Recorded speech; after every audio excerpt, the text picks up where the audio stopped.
শহরে সর্বত্র আলোচনা হচ্ছে যে ইউজারশিপ জুলেখার মোকাবেলায় জেলখানা বেছে নিয়েছে, বিশ্বাসের খেয়ানত করেনি। বলেছিল যে তার মালিকের প্রতি আনুগত্য প্রকাশ না করার কারণেই জেলে এসেছে, কিন্তু ফরমান কি সেটা তো বলেনি। তাহলে তার জেলখানায় আসার কারণটা এটাই?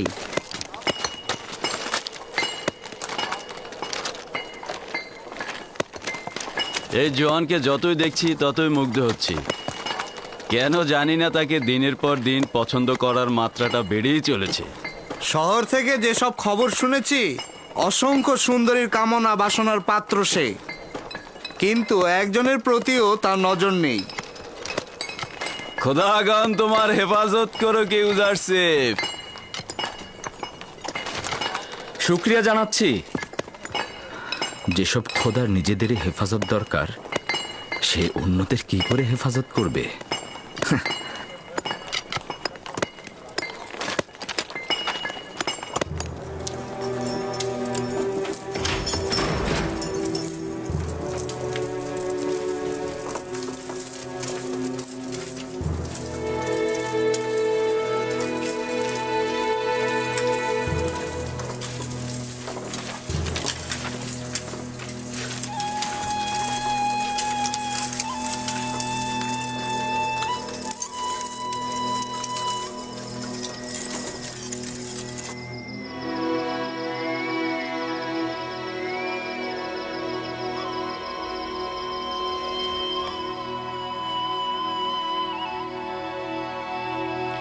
ইবাদতখানার খাদেমগণ আমনের নামে জুলুম করে থাকে। কাউকে কখনো দেখিনি এর প্রতিরোধ করতে।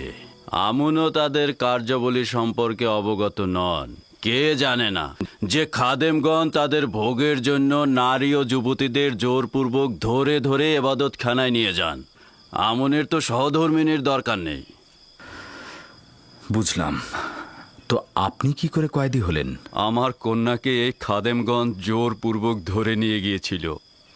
আমার কন্যাকে রক্ষা করতে আমি সেখানে যাই এবং কয়েকজনকে জখম করি। তারা আমাকে ধরে জেলখানায় নিক্ষেপ করে। কয়েক বছর ধরে কারাবন্দী। আমার স্ত্রী সন্তানদের কোনো খবর জানি না। চিন্তা করবেন না, আমার বন্ধু মেনিসাবুকে তাদের খোঁজে আমি পাঠাবো। সে যতটা পারে তাদেরকে সহযোগিতা করবে।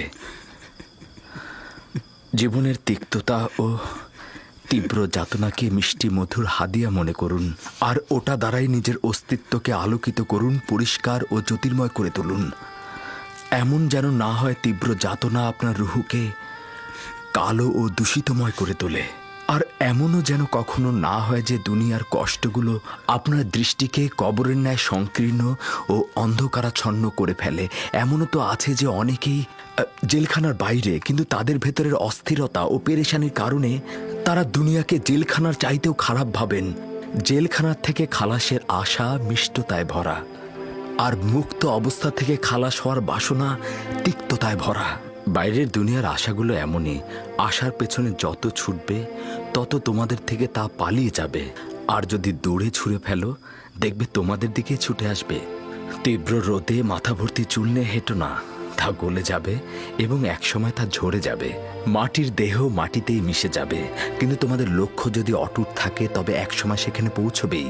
সুষম বসন্তকেও একসময় হেমন্ত এসে নিস্তেজ করে দেয়।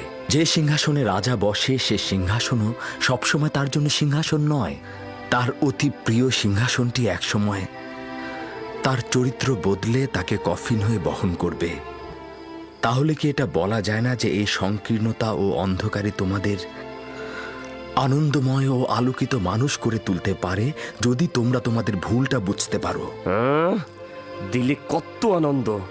তোমার দিলে সব সময় এত আনন্দ কোত্থেকে আসে? কোত্থেকে আনন্দ পাও তুমি? কোনো একজন বন্ধু নির্বাচন করো। ওই বন্ধু তোমার পাশে বসলে দরিয়া সমান দুঃখ তোমার বিলীন হয়ে যাবে। তুমি পাগল হয়ে গেছো। এই জেলখানা আর কারাগারের মধ্যে শুধুমাত্র মৃত্যুটা বাকি।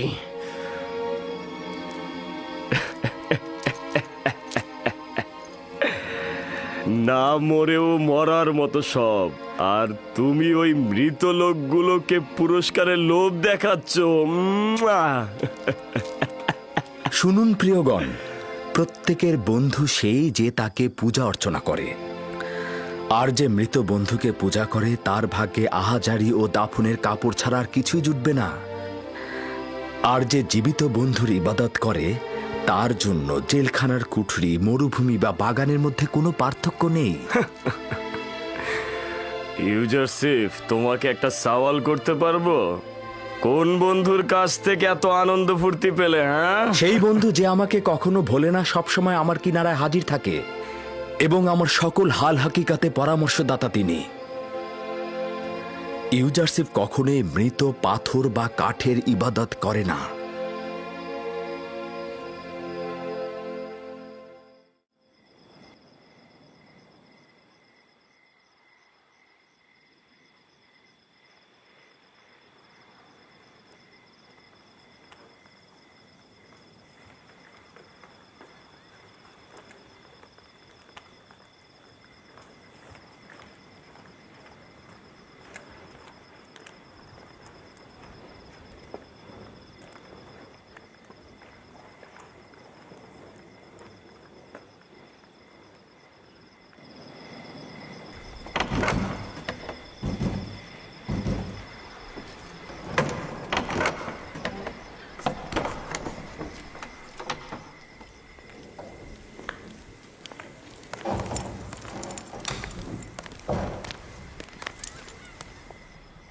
কি হলো? তার কোনো খোঁজ পেয়েছো তুমি? মনে হচ্ছে এক ফোঁটা জল ছিল মাটিতে মিশে গেল। সর্বত্র খুঁজেছি কিন্তু কোথাও তাকে খুঁজে পাইনি। না, যদি কিমুনি বন্দি হয় তো আমাদের কাজ লাঠি উঠে যাবে।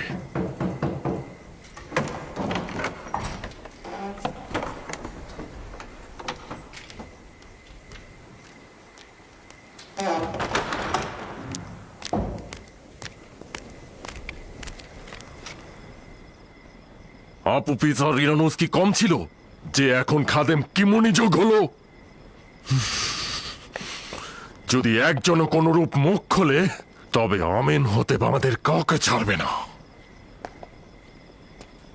আর ইবাদত খানার এলাকাগুলো সে তার নিজের অধীনে নিয়ে নেবে। এতটা সহজ হবে না। তারা জানে না যে জনাব আজ্ঞামোহর এবং ইবাদত খানার খাদেমদের প্রতি অবজ্ঞার জবাব খুব ভয়ানক হবে। আমন ইবাদতকারীগণ চুপ করে থাকবে না। আমার মনে হয় আপুপিস ও কিমুনি এখনো গ্রেপ্তার হয়নি। আর যদি গ্রেপ্তার হতো তাহলে অবশ্যই জনাব পুতিফার ও বাদশা আমেন হতে এতদিনে একটা না একটা পদক্ষেপ অবশ্যই গ্রহণ করে ফেলতো।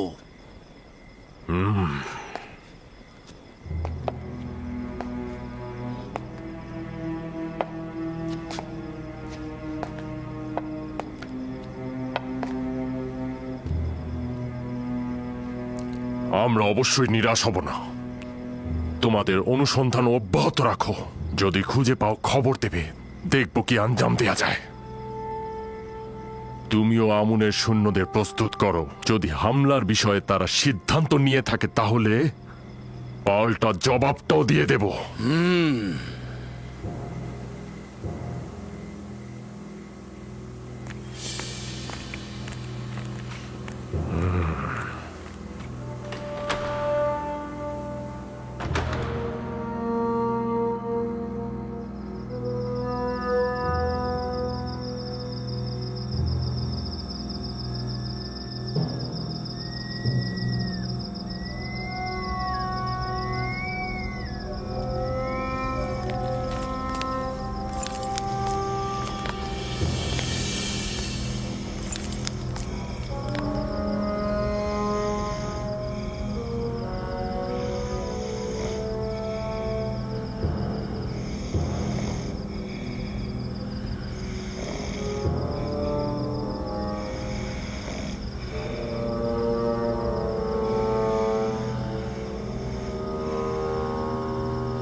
এই, থাম। আরে থাম।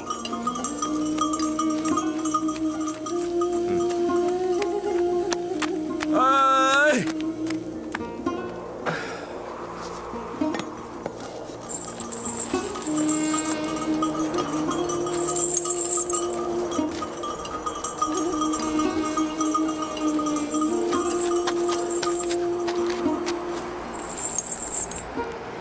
কি হয়েছে? উটটি পালিয়ে যাচ্ছে কেন? জানি না, কোনোভাবেই ওকে থামাতে পারছি না। যাই করি না কেন দৌড়েই যাচ্ছে। কাফেলা থেকে পালিয়েছে, ক্লান্ত হয়ে পড়েছে। ক্যানানের অধিবাসী? হ্যাঁ, তুমি কিভাবে জানলে? তোমার লেবাস ক্যানানিদের মতো। আমি তাদের সঙ্গে জিন্দেগি গড়েছি। হ্যাঁ, এই তুমি এখানে কি করছো? জানো না এই এলাকা নিষিদ্ধ? আমার অপরাধ নয়, আমার উট এইদিকে পালিয়ে এসেছে, আমি তার পেছন পেছন এসেছি। যত তাড়াতাড়ি সম্ভব এখান থেকে চলে যাও। ও আমার জন্মস্থানের অধিবাসী। আমাকে একটু অনুমতি দাও, আমি তার সঙ্গে একটু কথা বলি। হ্যাঁ, ঠিক আছে, দ্রুত কথা সেরে ওকে বিদায় করো।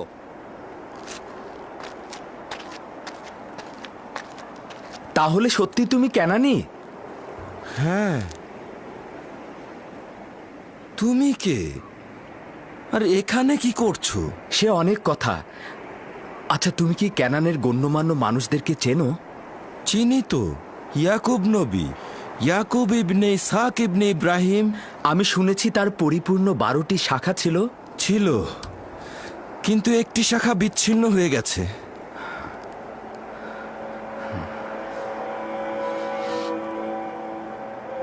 ইয়াকুব নবীর হাল হাকিকাতের কোনো খবর আছে? শুনেছি যে অব্যাহত বিরহে আক্রান্ত, ছোট্ট একটি কুঁড়ে ঘর তৈরি করে সবকিছু ত্যাগ করেছে এবং ওই বিচ্ছিন্ন শাখার জন্য অবিরাম কেঁদেই চলেছে। তুমি কেন কান্না করছো? যদি ক্যানানের এই অন্তর্জালের দগ্ধ বৃদ্ধের সাথে তোমার আবার দেখা হয়, বলবে পরিত্যক্ত এক জেলখানা সেই জওয়ানের পয়গম রয়েছে। বলবে একজন কয়েদি বলেছে, যখনই তোমার বিরহ বিচ্ছেদের সহ্য ক্ষমতা শেষ সীমানায় পৌঁছবে, তখন তার অনুনয়ের হাত যেন তার প্রিয় বন্ধুর দরবারে উত্তোলন করে। পিতার কাছ থেকে দূরে থাকা সে বিদেশ বিভূয় সন্তানের জন্য যেন তিনি দোয়া করেন। তুমি কে? নিজের নাম ঠিকানা তো বলো। আমি অক্ষম, বলার অনুমতি নেই।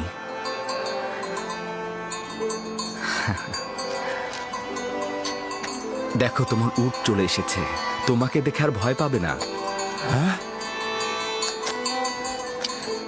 আজব ব্যাপার, ওর পিছনে কতই না ছুটলাম আমি। একেবারেই আজব নয়।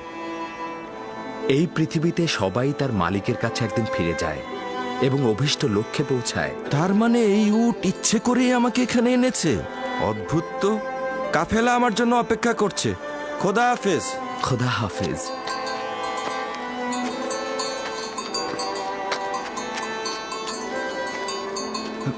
ক্যানানে সেই মহান ব্যক্তিকে বলবে তার কেটে ফেলা শাখার বদলে মহান খোদাকে যেন নিজের দিলে রোপণ করে।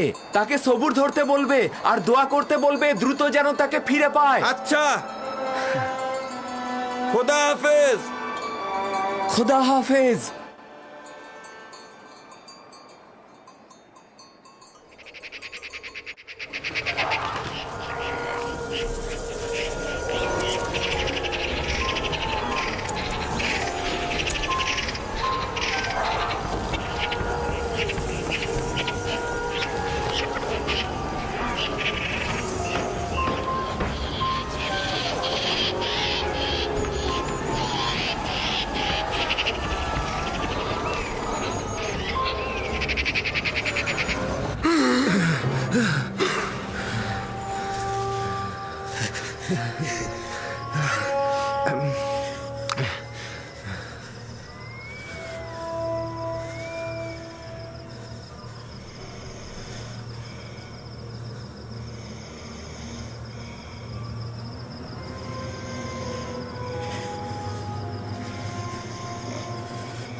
ইরানুস, ইরানুস, ইরানুস, ওঠো। ইরানুস, খ্বাব দেখছিলে?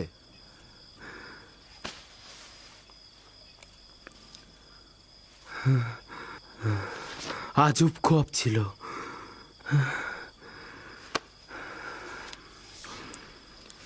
তুই কেন জেগে আছিস? আমিও খ্বাব দেখেছি। ঘুম থেকে উঠে বুঝতে পারলাম তুইও খ্বাব দেখছিস।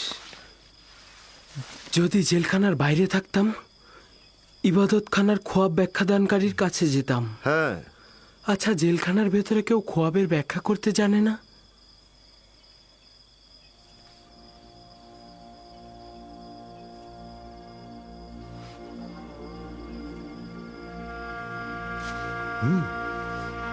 ইউজারসিফ, হ্যাঁ,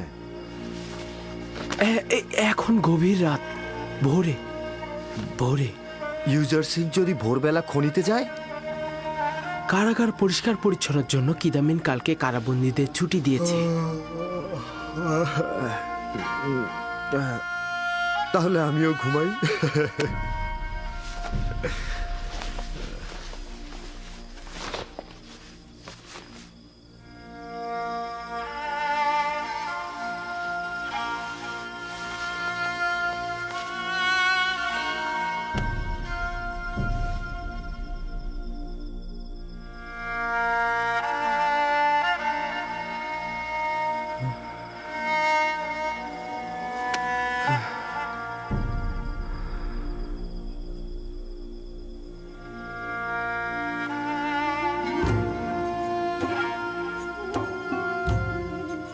তোমার রিসালাতের সময় পৌঁছে গিয়েছে।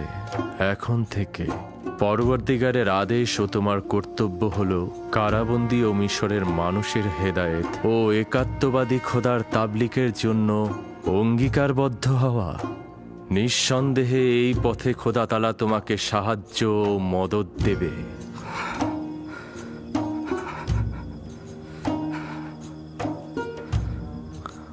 খোদা তাআলা তোমাকে নিজের জন্য নির্বাচন করেছে এবং খোয়াবের ব্যাখ্যা প্রদানের যোগ্যতা দিয়েছে,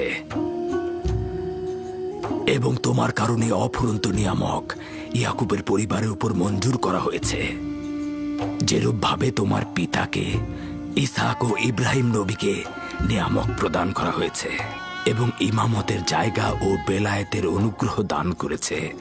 তোমার রেসালাতের সময় পৌঁছে গেছে। তোমার রেসালাতের সময় পৌঁছে গেছে। তোমার রেসালাতের সময় পৌঁছে গেছে।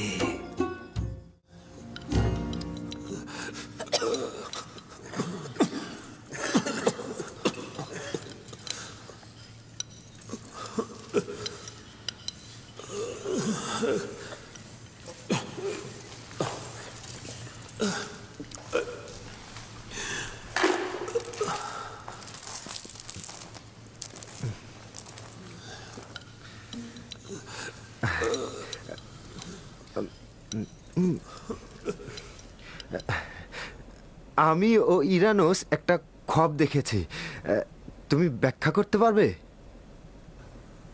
কি খোয়াব দেখেছ? আগে বর্ণনা করো দেখি। আমি খোয়াবে দেখলাম আঙ্গুরের থোকা থেকে আঙ্গুরের রস নিংড়ে পেয়ালায় ভরে বাদশাকে দিলাম। বাদশা অনেক ভীত ছিল। ভালো খব নয়। একদমই ভালো খব নয়। আচ্ছা, আর তুমি কি খব দেখেছ? আমি খব দেখেছি, এক ঝুড়ি রুটি আমার মাথায় ছিল, আর পাখিগুলি এসে রুটিগুলি খেয়ে সাথে নিয়ে চলে গেল। হ্যাঁ, চলে গেল। হ্যাঁ,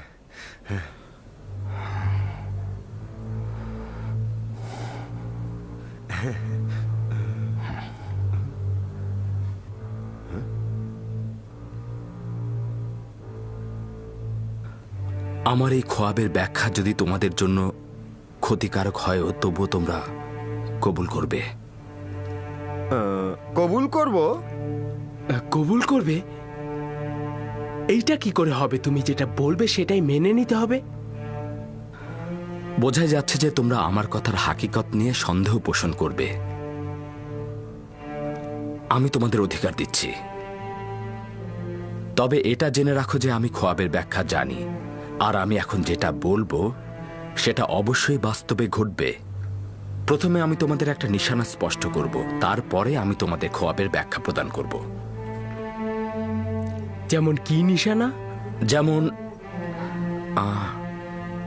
আজকে আমাদের এখানে কি খাবার নিয়ে আসবে সেটা আমরা কেউ জানি না, আমি বলে দেব। বাহ বাহ ইউজারসিফ, তুমি দেখি তন্ত্র মন্ত্রও শিখেছ। কখনোই নয়, আমি জাদুবিদ্যা জাদুশাস্ত্র দিয়ে খোয়াবের ব্যাখ্যা শিখিনি। আমার রুহ সহযোগিতা প্রাপ্ত হয়েছে, আসমানি সহযোগিতা, মহান রাব্বুল আলামিনের এলেম দ্বারা ইলহাম প্রাপ্ত। এই জ্ঞান আমার পরওয়ারদিগার আমাকে শিক্ষা দিয়েছে। তুমি যে খোদাকে উদ্দেশ্য করে বলছো সে মিশরের মহান আমন খোদা নয় তো? তার মানে আত্মাহীন পাথর কি খোয়াবের ব্যাখ্যা ও হাকিকাত সম্পর্কে জানে? হ্যাঁ। আমি সকল কুফরি জাতিকে পরিত্যাগ করেছি, কারণ হলো তারা একাত্মবাদী খোদায় ঈমান আনেনি। তারা তো পূর্ব থেকেই কাফের, তাতে আনুগত্য আনার প্রশ্নই আসে না। আজকের খাবার হলো মাছ, রুটি আর গমের বিরিয়ানি, সঙ্গে কিছু খোরমা।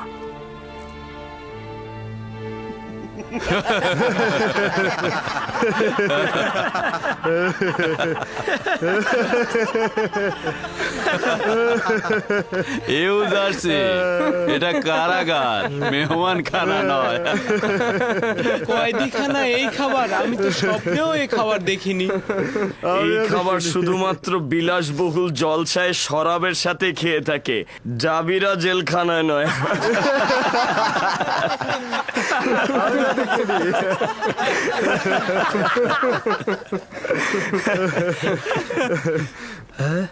সত্যি করে বলো তো, তুমি যে খাবারের কথা বলছো তা সত্যি আসবে? খাবার এনেছি, সবাই সারি করে দাঁড়াও।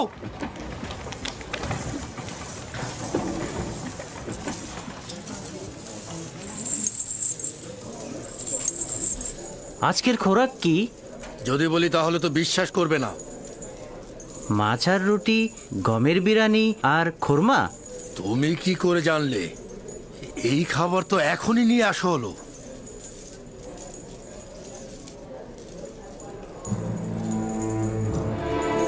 ইউজারসিফ যেই খাবারের কথা বলেছিল সত্যি সত্যি সেই খাবারই এসেছে।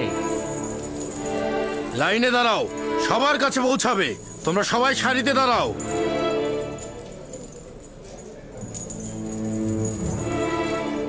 কারাগারের জন্য এই খাবার?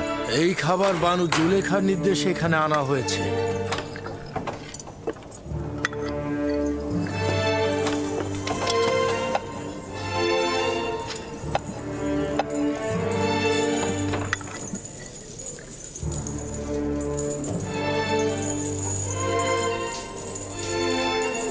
এই খাবার জুলেখা পাঠিয়েছে। আচ্ছা, এটা জুলেখারি কারবার। তা নয় তো কি, এর আগে কখনো এই কারাগারে এমন খাবার দেখেছো? বানু জুলেখা কারাবন্দীদের প্রতি সহানুভূতিশীল হয়ে তাদের মনোরঞ্জনের জন্য এই খাবার পাঠিয়েছে। সকল কয়েদির মনোরঞ্জনের জন্য নাকি একজন কয়েদির মনোরঞ্জনের জন্য? হ্যাঁ,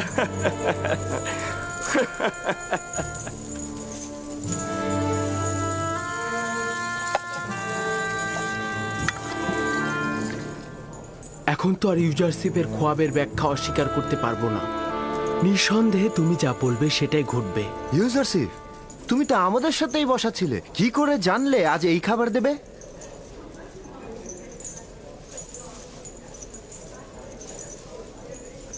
আমি যা কিছু জানি পরোয়ার দিগারের পক্ষ থেকে আমাকে তালিম দেওয়া হয়েছে। নিজে থেকে আমি কিছু বলি না। তুমি কোন খোদার কথা বলছো? তুমি কার অনুসারী? আমি আমার পিতা ও পিতামহের দিনের অনুসরণ করি, ইব্রাহিম, ইসহাক ও ইয়াকুব দিনের। তুমি ইব্রাহিমের উত্তরসূরি,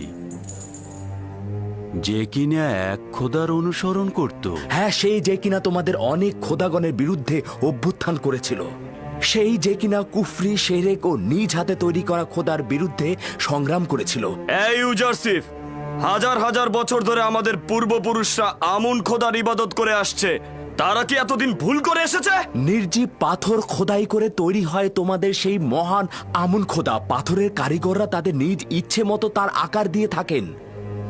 এটা কি ইবাদতের যোগ্য, নাকি মহাপরাক্রমশালী যে পরাজিত হন না তিনি ইবাদতের যোগ্য? এইরকম খোদাই আসলে ভালোবাসা আর ইবাদতের যোগ্য।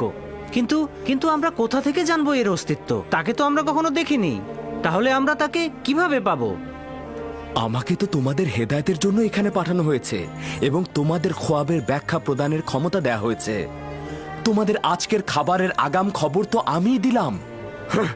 একটা মাত্র ভবিষ্যৎবাণী শুনে আমরা আমাদের খোদাকে ভুলে যাব না, আর তোমার খোদার ইবাদত করব না। তোমাদের আগে বলেছি আমার এলেম রাব্বুল আলামিনের কাছ থেকে, না আমার নিজের কাছ থেকে।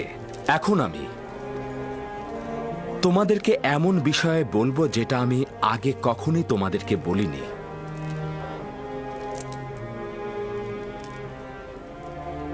আমার পিতা ইয়াকুব নবী, আমি ইব্রাহিম, ইসহাক ও ইয়াকুবের উত্তরসূরি। এনাদের পর আমি একাত্মবাদী খোদার একজন প্রতিনিধি।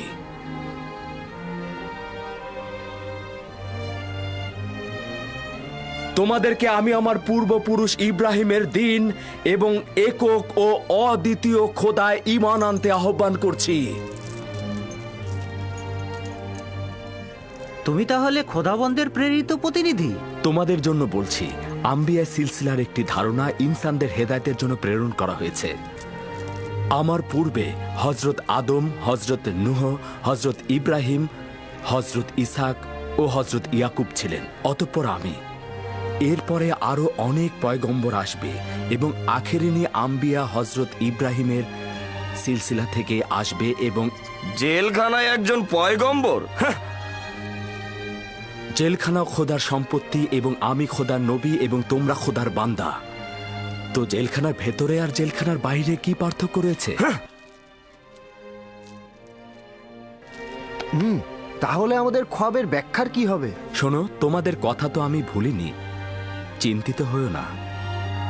অবশ্যই তোমাদের খোয়াবের ব্যাখ্যা ঈমানের সঙ্গে সম্পর্কিত। ওই খোদাবান্দের প্রতি ঈমান আনবে যিনি আমাকে ব্যাখ্যা শিখিয়েছেন। ঈমান গ্রহণ করব? তুমি যা বলবে সেটাই শুনবো। কিছুই বলার নেই, কিন্তু আমরা তো তোমার খোদাকে চিনি না। হ্যাঁ, এতদিন ধরে যার ইবাদত করেছো তাকে কি তোমরা চেনো? তোমরা কি জানো না তোমাদের মাবুদগুলো আত্মাহীন পাথর, তারা ইচ্ছাহীন এবং তারা অক্ষম? জানো না কি এই অহেতুক জিনিসের ইবাদতে তোমাদের কোনরূপ সম্মান ও মঙ্গল বয়ে আনবে না? এই পরিস্থিতিতে আমার মাবুদ সকল মাখলুকাতের খালেক, সকল মাখলুকাতের মূল সত্তা, আর আমার মালেক সকল মন্দ কাজ থেকে বিরত থাকে।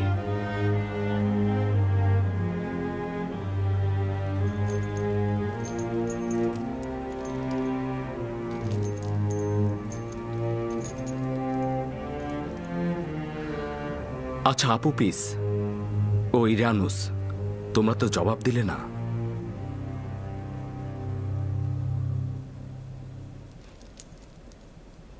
সভ্যতার সবচাইতে বড় দলিল তোমার মাবুদের কুদরত, যা তুমি দেখালে।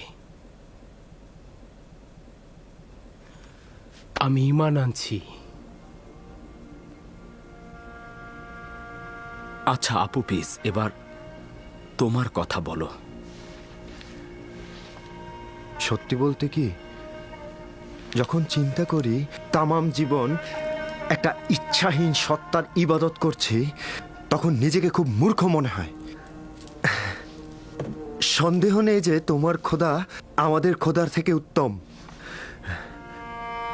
আমিও ইউরেনাসের মতো তোমার খোদায় ঈমান আনলাম। যদিও তোমার খোদাকে সরাসরি দেখা যায় না, তবুও তোমার খোদা আমাদের খোদার চাইতে অনেক উত্তম। কেননা আমাদের খোদা আমাদের পরিস্থিতি লক্ষ্য করেন না। যদি আমুন ও আমুনের অন্যান্য খোদা দ্বারা কোনরূপ কল্যাণ পেতাম, তাহলে এই কথার জন্য তোমাকে শাস্তি দিতাম। কিন্তু এখন আমি বলছি, যদি তোমার খোদা তোমার মতোই মেহেরবান হয়, তাহলে আমি তাকে তোমার মতোই ভালোবাসবো। সত্যি বলছি।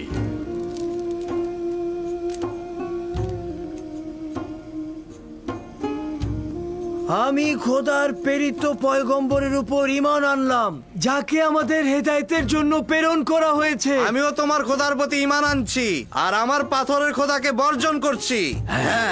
আমি এখন থেকে যেই খোদার ইবাদত করব, তিনি আমার খালেক, তিনি আমার মাখলুক নয়।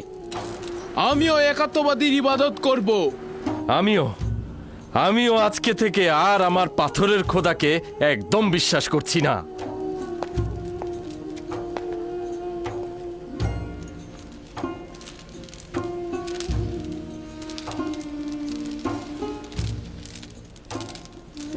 এখন তাহলে সকলে আমার সঙ্গে বলো,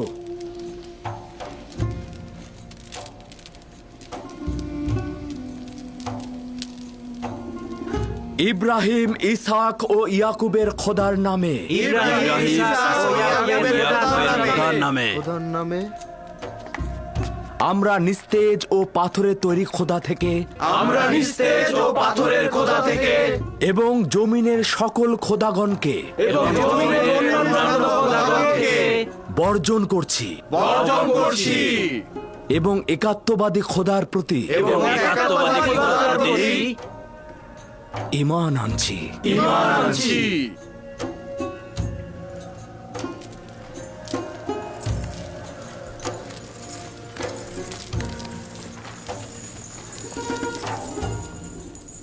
ইউজারশিপের বিরুদ্ধে পদক্ষেপ নেওয়া উচিত। যেমন কি পদক্ষেপ? সে সকল কারাবন্দীকে এক খোদার ইবাদতকারী বানিয়ে ফেলছে। তাহলে আমাদের পূর্বপুরুষের আইনের কি হবে? জটিল করো না। ইউজারশিপ আমাদের জেলখানার জন্য আশীর্বাদ স্বরূপ, আর আমরাও তাই চাই। তুমি তোমার কাজ করো, আর ওদেরকে ওদের কাজ করতে দাও। জনাব ইউজারশিপ, আমরা ঈমান এনেছি। এখন আমাদের খোয়াবের ব্যাখ্যা করুন। আমাকে কথা দিয়েছিলে তোমাদের খোয়াবের ব্যাখ্যা যা কিছু হোক কবুল করবে, এমনকি যদি ক্ষতিকারক হয় তবেও। কবুল করছি তো। আমরা প্রতিজ্ঞা অটল আছি। ইরানুস, তোমার খোয়াবের ব্যাখ্যা হচ্ছে এই যে 3 দিন পর তুমি তোমার পূর্ব পেশায় ফিরে যাবে এবং আমিন হতেবের সাক্ষী হিসেবে সম্মান ও মর্যাদা পাবে।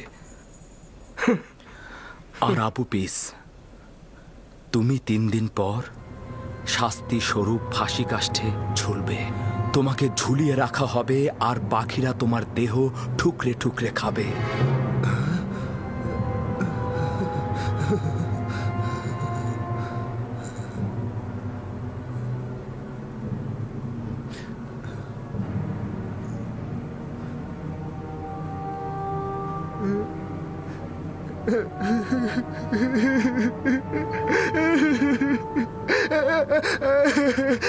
আমি তো খব দেখিনি, আমি তো খব দেখিনি। যখন দেখলাম ইরানুস খব দেখছে, তখন আমি তাকে মিথ্যা বললাম। আমি তো কোনো খবই দেখিনি।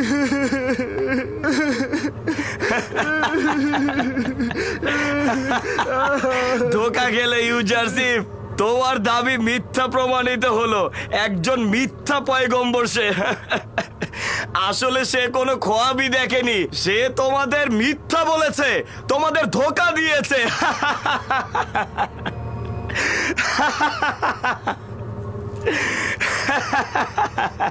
আফসোস যদি তোমার কথা সত্য হতো, কিন্তু আমি যা কিছু বলেছি তাকদীরের কলবে লেখা হয়ে গেছে, আর নিঃসন্দেহে এটাই সংঘটিত হবে।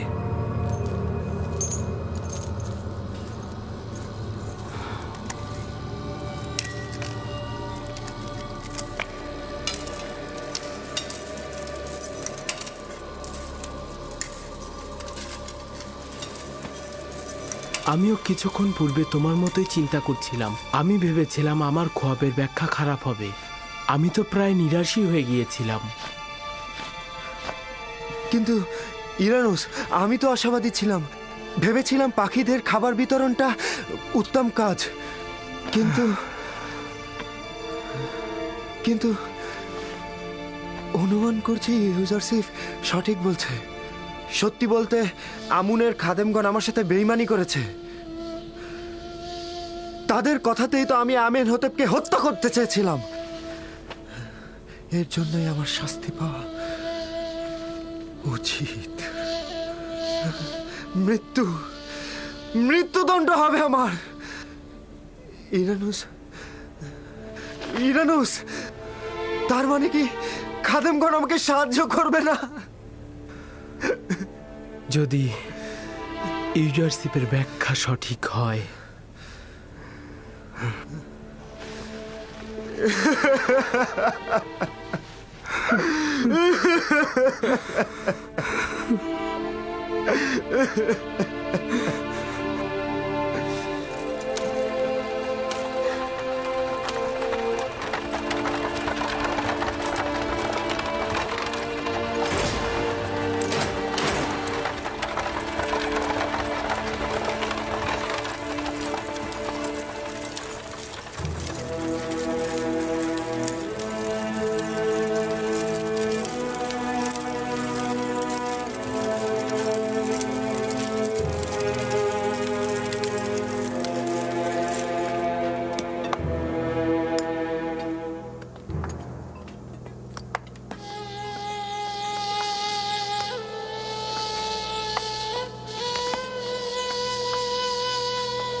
আজ্ঞামোহর ও পাদে আমুনকে যতটা বেশি ফুসরাত দেব, তারা নিজেদের সৈন্য সমাবেশ আরো বেশি বৃদ্ধি করবে এবং মুশকিল ততটা বাড়বে।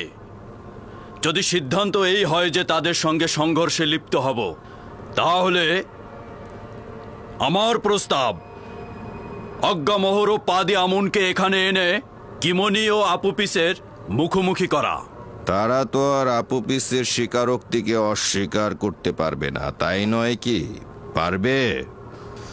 ওদের পাপের শাস্তির রায় তো আমার জানাই আছে। মন্দিরের আওতাধীন সকল জমি জমা আমি ফিরিয়ে নেব।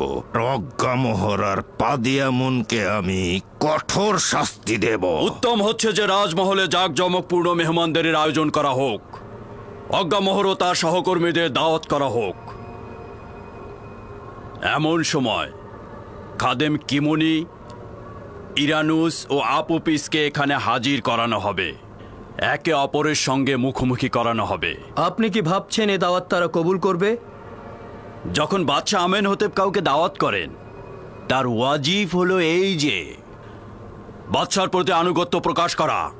যত দ্রুত সম্ভব আয়োজন করো। এই মজলিসেই বিচার কার্য সুনিশ্চিত হবে। হুকুম শিরোধার্য আলী জনাব।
কি হয়েছে? মৃত্যু একটি সাধারণ আদেশ, সবার জন্য একটি সাধারণ ঘটনা। দেরিতে বা আগে সবারই মৃত্যু ঘটবে। আজ হয়তো তোমার, আগামীতে আমার, অন্যদিন হয়তো অন্য কারো একই ঘটনা ঘটবে। যদি কোনো ইনসান 1000 বছরের আয়ু পেয়েও থাকে, তবুও মৃত্যুর মুখোমুখি হয়ে সে আনন্দিত হয় না। শুধুমাত্র খোদার আম্বেগণই মৃত্যুকে স্বাগতম জানায়। আমি তোমাকে যেরূপ মৃত্যুর আগাম খবর দিয়েছি, তেমনি একটি পুরস্কারেরও খবর দিচ্ছি এখন। মৃত্যুর পূর্বে তোমার ঈমান আনয়ন একটি বড় ধরনের সৌভাগ্য ও নিয়ামত। তুমি দুনিয়া ত্যাগ করলে পরওয়ারদিগার তোমার কবরে রহমত ও আরাম প্রদান করবে। তুমি তো পরকালে নিয়ামত প্রাপ্ত হবে। যাকে ফাঁসিতে ঝুলিয়ে মৃত্যুদণ্ড দেওয়া হয় তাকে মমি করা হয় না, আর পশ্চিমে মৃতদের দেশেও পাঠানো হয় না। আর এর কারণেই আমি মরার পরেও শান্তি পাবো না। আমি একেবারেই ধ্বংস হয়ে যাব। কে বলেছে কবরে আরাম রয়েছে? একক খোদার ইবাদতকারী তুমি ভ্রান্ত ধারণা লালন করো না। তোমার খোদা সকল জাহানের মালিক, দুনিয়া ও আখেরাতের সমস্ত কার্যাবলী তার হাতেই। আপুপিস, তুমি যেখানে মৃত্যু বরণ করো না কেন, খোদা তাআলার কাছে আমি তোমার বেহেশতের জন্য সুপারিশ করব, এবং একই সাথে তোমার প্রতি তার রহমতের জন্যও। আমি ইরানুসের জন্য যতটাই চিন্তিত, তোমার জন্য ততটা চিন্তিত নই। কেন কেন আমার জন্য চিন্তিত? আমার জানের পরে কি আবারও বিপদ আসবে? না, তোমার রুহ বিপদে আছে। আপুপিস এবং তুমি এক খোদা ঈমান আনার কারণে অতীতের সকল গুনাহ থেকে মুক্ত হয়ে গেছো, কিন্তু ইরানুস তো দুনিয়াতে থাকবে। আবার হয়তো পাপের অন্ধকারে সে ডুবে যাবে, এবং মৃত্যুর সময় হয়তো পাহাড় সমান গুনাহ নিয়ে সে মৃত্যুবরণ করবে। কিন্তু আপুপিস তো পাক পবিত্র রুহ নিয়ে পরওয়ারদিগারের সঙ্গে মোলাকাত করবে। অবশ্যই সতর্ক থাকা উচিত যে ঈমানের বীজ বপন করা খুবই সহজ, কিন্তু তার রক্ষণাবেক্ষণ খুবই কঠিন। ইরানুস, আমার হাল হাকিকত দিন দিন ভিন্ন রূপ ধারণ করছে। ওর প্রতি দরদ আমার আস্তে আস্তে বেড়েই চলেছে। সবার কাছে আমি হাসি ঠাট্টার প্রতীকে পরিণত হচ্ছি, অথচ আমার কলবে অবিরাম শামশিরের আঘাত এবং দিলের হাহাকার ধ্বনি কেউ শুনতে পাচ্ছে না, কেউ না। আস্তে বলুন বানু, আপনি কি চাইছেন সকলে শুনুক?